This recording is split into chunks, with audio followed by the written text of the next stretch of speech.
तो कैसे हैं आप सब? उम्मीद करता हूँ कि आप इस लॉकडाउन का पॉजिटिव वे में यूज कर रहे होंगे और इसी पॉजिटिव वे को आगे बढ़ाते हुए हमारा यूट्यूब चैनल एजुकेशन ब्लिंक आपके लिए लेके आया है हिंदी के कोर्स जो कि क्लास 10th के लिए होगा। इससे आपको मदद मिलेगी जो लॉकडाउन के खुलने के बाद जो आपके एग्जामिनेशन होंगे उसमें आप इससे अच्छे नंबर ला सकते हैं और अपने टीचर को इम्प्रेस कर सकते हैं। तो आप तो शुरू करने से पहले अगर आप इस चैनल पर नए हैं तो इस YouTube चैनल को सब्सक्राइब कर दीजिए, लाइक कर दीजिए। और तो आज का हमारा टॉपिक है सूरदास के पद। तो चलिए शुरू करते हैं अपना टॉपिक। तो सबसे पहले हम सूरदास का कवि परिचय पढ़ लेते हैं। सूरदास का जन्म सन 1478 में माना जाता है। एक मान्यता के अनुसार उनका जन्म मथुरा के निकट रुणकता क्षेत्र या रेणुका क्षेत्र में हुआ था, जबकि दूसरी मान्यता के अनुसार उनका जन्म स्थान दिल्ली में हुआ था। महाप्रभु वल्लभाचार्य के शिष्य सूरदास अष्टध्यायी के कवियों में सर्वाधिक प्रसिद्ध हैं। वे मथुरा और वृंदावन के बीच गौ घाट पर रहते थे और श्रीनाथ जी के मंदिर में भजन कीर्तन करते रहते थे। उन्होंने अपने जीवन में 3 ग्रंथ लिखे, सूरसागर, साहित्य लहरी और सूर सारवली। उनका सबसे प्रसिद्ध ग्रंथ सूरसागर था। सन 1583 में पारसौली में उनका निधन हुआ। तो चलिए हम शुरू करते हैं। आप कुछ कठिन शब्द जिससे हमको पद समझने में बहुत ही आसानी मिलेगी और आसानी से हम समझ जाएंगे। तो शुरू करते हैं। तो पहला शब्द है बड़भागी। इसका अर्थ होता है भाग्यवान। अपरस का अर्थ होता है नीरस। तगा का अर्थ होता है बंधन। पुरैनी पात का अर्थ होता है कमल का पत्ता। दागी का अर्थ होता है दाग। माह का अर्थ होता है मेघ। प्रीति नदी का अर्थ होता है प्रेम की नदी। पाँव का अर्थ होता है पैर। गोरैया का अर्थ होता है डुबोया। परागी का अर्थ होता है मुग्ध होना। आधार का अर्थ होता है आधार। आवन का अर्थ होता है आगमन। गुहारी का अर्थ होता है रक्षा के लिए पुकारना। धार का अर्थ होता है योग की प्रबल धारा। धीर का अर्थ होता है धैर्य और अनीति का अर्थ होता है अन्याय। तो शुरू करते हैं अपना पद। तो पद शुरू करते हैं। पहला पद है उदो तुम हो अति बड़भागी, अपरस रहत स्नेह तगाते नाहिन मन अनुरागी। मतलब गोपियां उद्धव को कहते हैं, उद्धव तुम बहुत भाग्यशाली हो, तुम श्री कृष्ण के पास रहते हो परंतु उनका प्रेम का एक भी धागा तुम्हें छू नहीं पाया है। उसे ये उन्हें बुलाना भी देते हैं कि तुम बड़भागी ना होकर अति भाग्यहीन हो। तो दूसरे लाइन है पुरैनी पात्र है जल भीतर, तारस देना दागी, जो जल मात तेल की गागरी, बूंद न ताको लागी। इसका अर्थ है कि जैसे तुम कमल के पत्ते के समान हो जो नदी में हो पानी में रहता है परंतु पानी के पत्ते को छू भी नहीं पाता।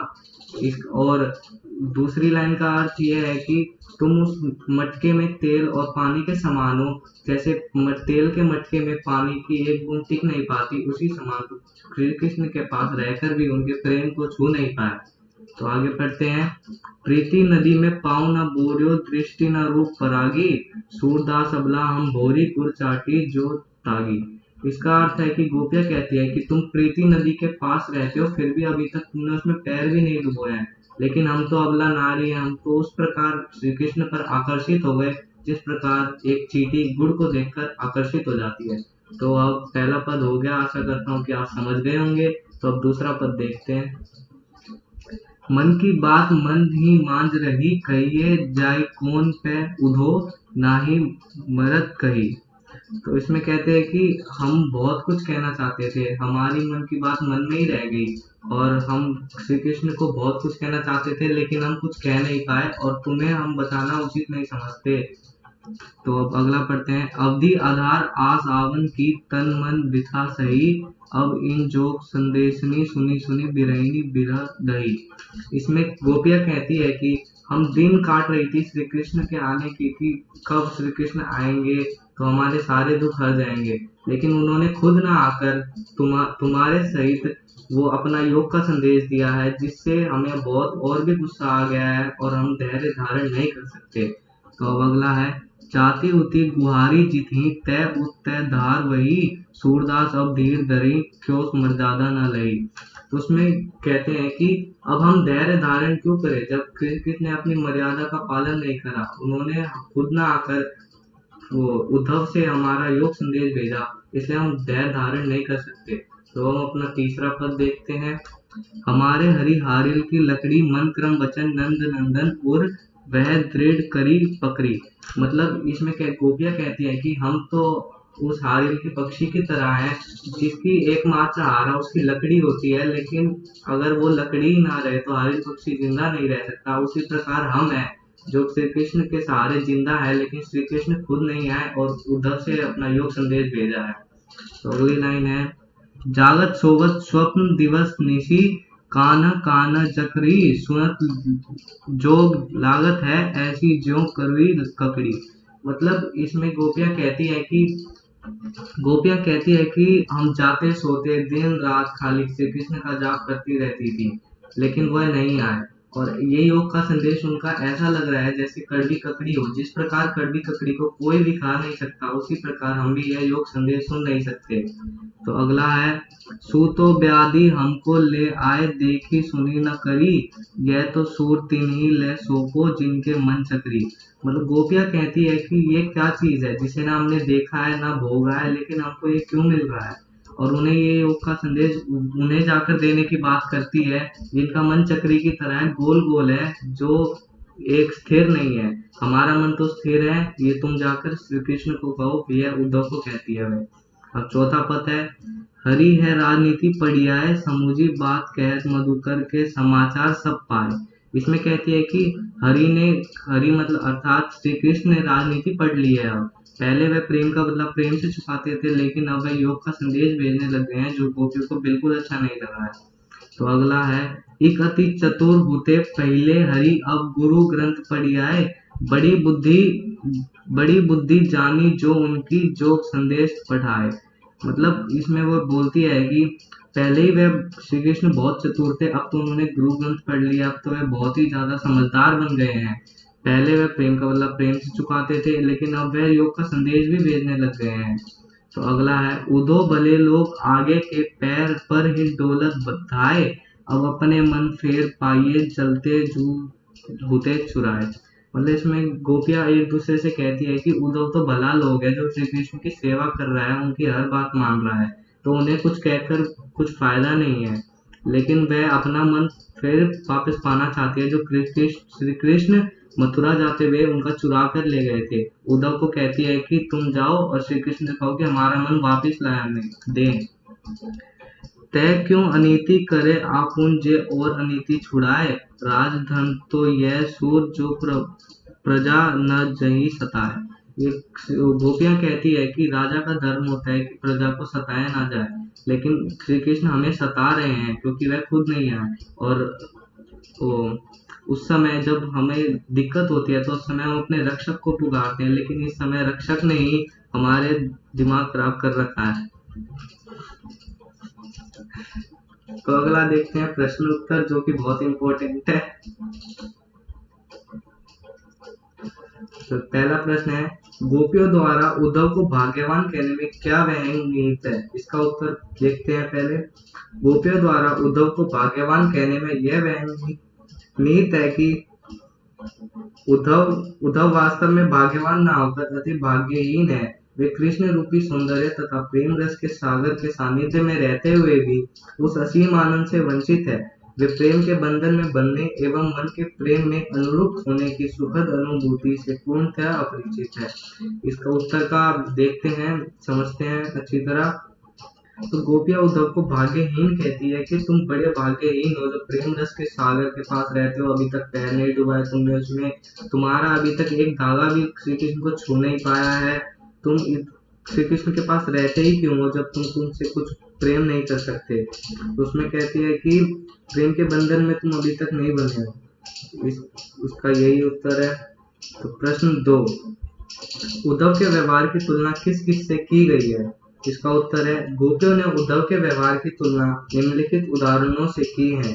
पहला है गोपियों ने उद्धव के व्यवहार की तुलना कमल के पत्ते से की है, जो जल में रहते हुए भी जल से पूर्णतः वंचित है। दूसरा उदाहरण है, गोपियों ने उद्धव के व्यवहार की तुलना तेल के मटके से की है। जिस प्रकार एक मटके में तेल और जल मिल नहीं सकते, उसी प्रकार उद्धव भी किसी से मिले नहीं, वे वंचित हैं। तो इसका उत्तर समझ लेते हैं अच्छी तरह।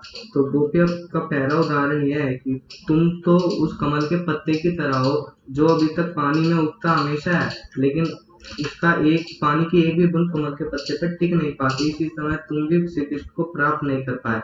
दूसरा उदाहरण यह है कि गोपियां उद्धव को कहती है कि तुम तेल के मटके की तरह हो, जिस प्रकार तेल और पानी मिल नहीं पाए, उसी समय तुम और श्री कृष्ण कभी भी नहीं मिल पाए। तीसरा प्रश्न देखते हैं, गोपियों ने किन किन उदाहरणों के माध्यम से उद्धव को उलाने दिए हैं। उत्तर देखते हैं, गोपियों ने अनेक उदाहरणों के माध्यम से उद्धव को उलाने दिए हैं। पहला उदाहरण है, गोपियां उद्धव को व्यवहार की तुलना कमल के पत्ते से करती है। जिस तरह कमल के पत्ते पर जल नहीं टिक पाता, उसी प्रकार श्री कृष्ण के प्रेम प्राप्त नहीं कर सका उद्धव।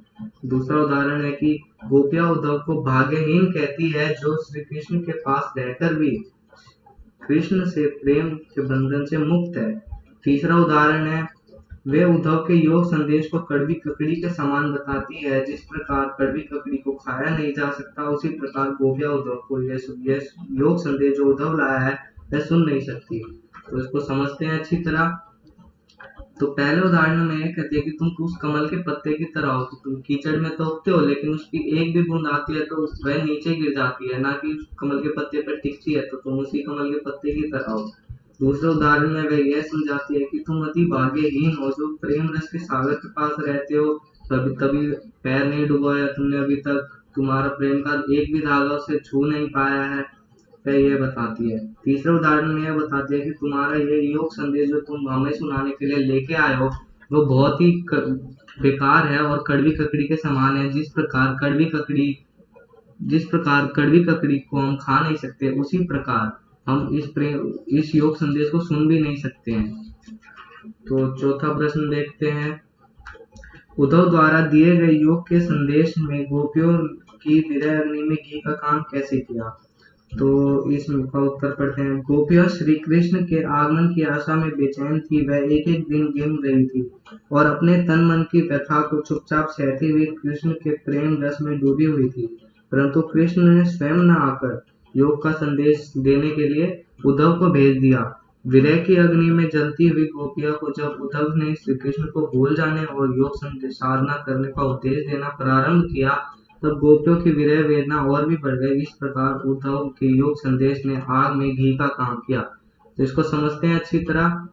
तो इसमें गोपियां कहती है कि गोपियां जो हैं वह जब श्री कृष्ण चले गए थे, तो वह तन मन की व्यथा को बहुत ही संभाल कर वह एक एक दिन काट रही थी कि जब श्री कृष्ण आएंगे तो उनके सारे दुख हर जाएंगे और वे उन्हें साथ लेकर जाएंगे। लेकिन श्री कृष्ण ने खुद ना आकर योग का संदेश भेजा है, वो भी उद्धव के हाथों, खुद नहीं आया उसमें भी वह।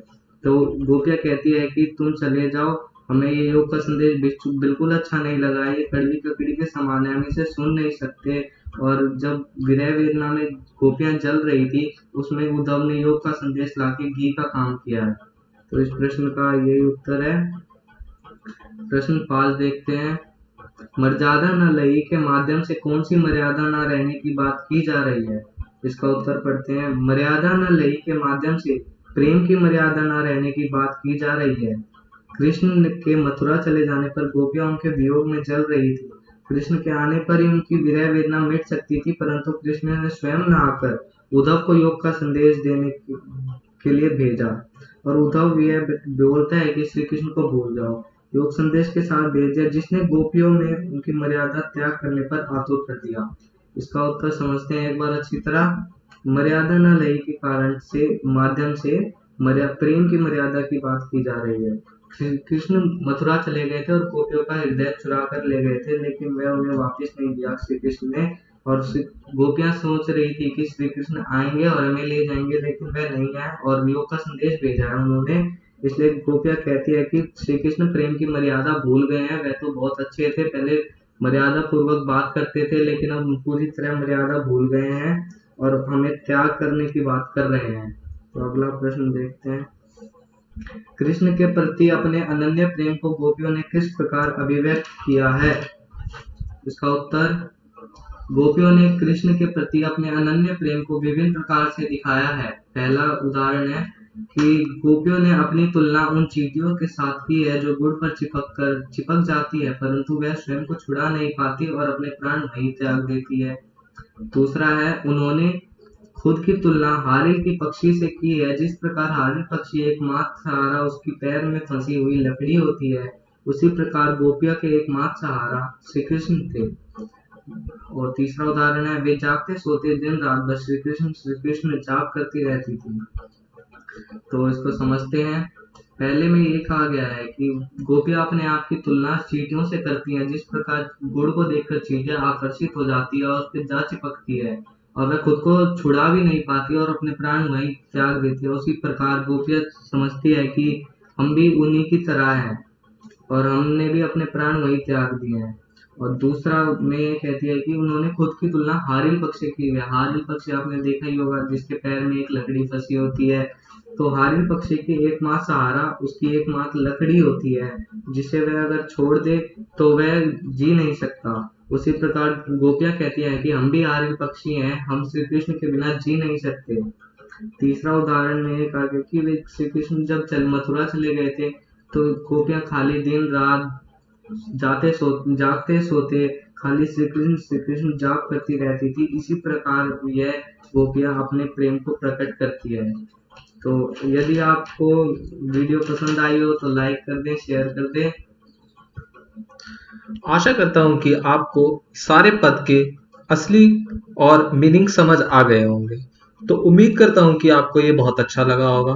तो हम अपने टारगेट लाइक्स रखते हैं 100, ठीक, टारगेट लाइक्स 100 रखते हैं। अगर आपको ये अच्छा लगा हो और अगर आपको ये सारी चीजें समझ आई हो, तभी इसको लाइक करिएगा और चैनल को सब्सक्राइब जरूर करिएगा। तो चलिए, इसी से हम अलविदा कहते हैं। Thank you.